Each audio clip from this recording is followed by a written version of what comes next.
Hello, I'm Ron Miscavige, and this is another life lesson. And today's life lesson is going to be, I feel, a bit unique in that I say this is worth $1 million, but it cost you nothing. So without any further words, let me get into what this is all about. And I'm going to take you back to the 40s in Pennsylvania where I was growing up. And I'm a little kid growing up in this little town called Mount Carmel, Pennsylvania. And this was the north end of this town, 1 mile square, coal mining town, like a tough town where, miners worked hard, they drank hard, and you get occasional fights. It was almost like the Wild West on Friday nights there. But one thing about this town, and that was this, that if you were a kid and you were studying to be a musician, you were looked on as something special. That's one notable thing. As a matter of fact, if somebody was picking on you and a miner saw it and he knew you were a musician, he would say, hey, lay off that kid, he's a musician. So that was the general feeling about being a musician in those days. Anyway, I grew up on the north end of town, which I didn't realize we were poor until I grew up. But that was the part of town they used to call Camp Town, and that's where the town started many, many years ago. And it was a camp to begin with, and it turned into a town. At any rate, my dad was a musician, and as a matter of fact, I saw ads in the newspapers from back in the 30s that my nephew sent me, and it showed that my dad was playing at a pizza place, and it said Miscavige on the accordion, and he used to play gigs in like pizza parlors. So I was exposed to this from the time I was born. As a matter of fact, in my living room, my dad used to rehearse his band. He was playing piano or accordion, and I was sleeping in a baby carriage, and they wouldn't wake me up. I'd sleep right through it. So I considered it part of the ambience, That was how it was. Now, I used to also see him sometimes write out music. He'd have a pencil and some blank music paper there, and I guess he was writing out parts for some of the other guys. But I saw this, and one day, I'm in the living room, and I'm sitting at the piano, and I used to plunk around on it, just trying to write little melodies or make sounds on it. And I thought, well, I'm going to write something. So I had a pencil and a piece of manuscript paper there, and I would plunk a couple notes, write a note on this piece of paper, and I had no idea what the hell a note was or what the value of it was at the time. I knew that there were little balloons or a little O with a line on it, or maybe a dot with a line on it. So I was writing these things down on a piece of paper, and I'd pretend I was composing, and I'd write it again. So maybe about after half an hour, I had this paper and I looked at it.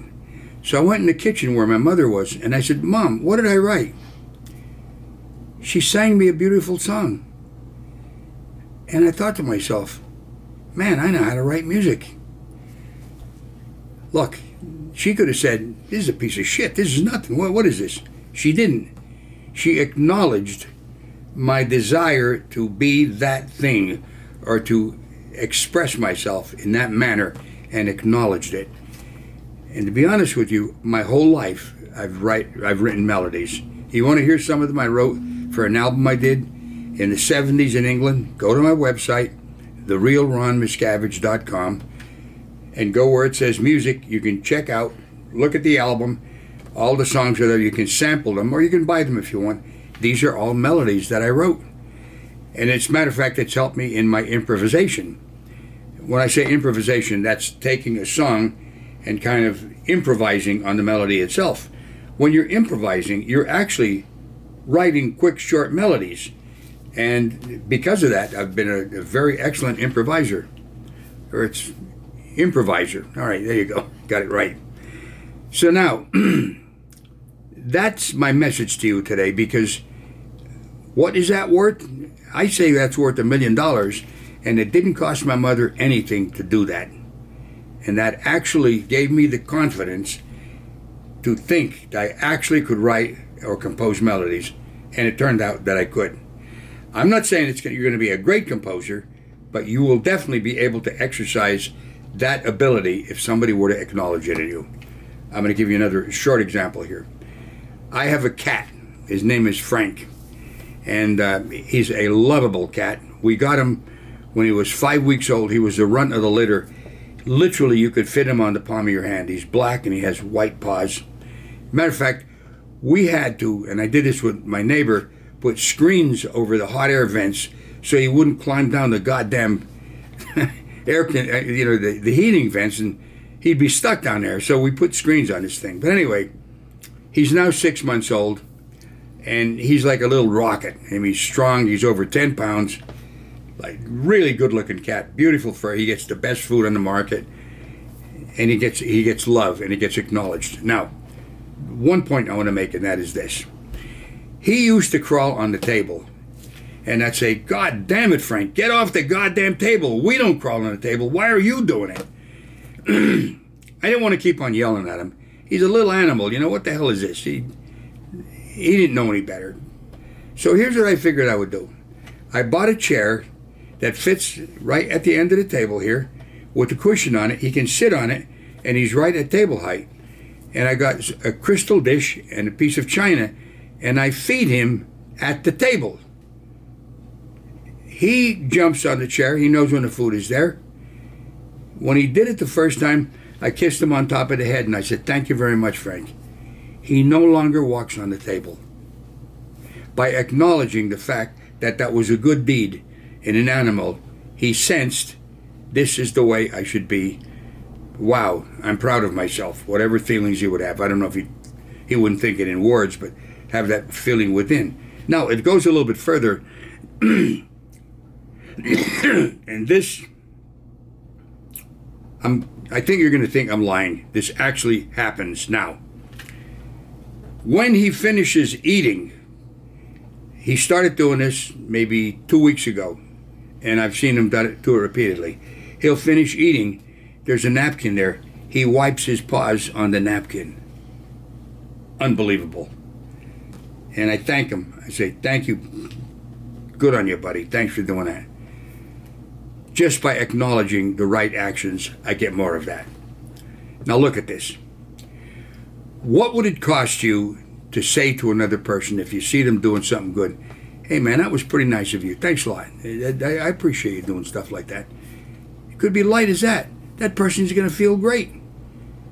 Maybe nobody's ever done that. Maybe it's a coworker, or maybe you have a kid that does his chores. And you say, boy, you're a nice little kid. I really appreciate you doing that. Believe me, this goes a long way. And I'm going to tell you something else. I would say it's even more important for you to acknowledge other people than to get an acknowledgement yourself. There's an old saying, you know, it's holier to give than it is to receive, or it goes something like that. It's better to give than it is to receive. And in my life, I know I feel better when I give things. As a matter of fact, you all know this if you've seen any of my programs before. I have what I consider to be a philosophy of just 4 words, and that is help someone, help something. And since I started this a couple of years ago, I had the thought, I've been doing this, and I can tell you this, I feel more fulfilled by doing that than I do from getting things from other people. So that's my lesson for today, and I assure you, do things like this, acknowledge people when they do something right.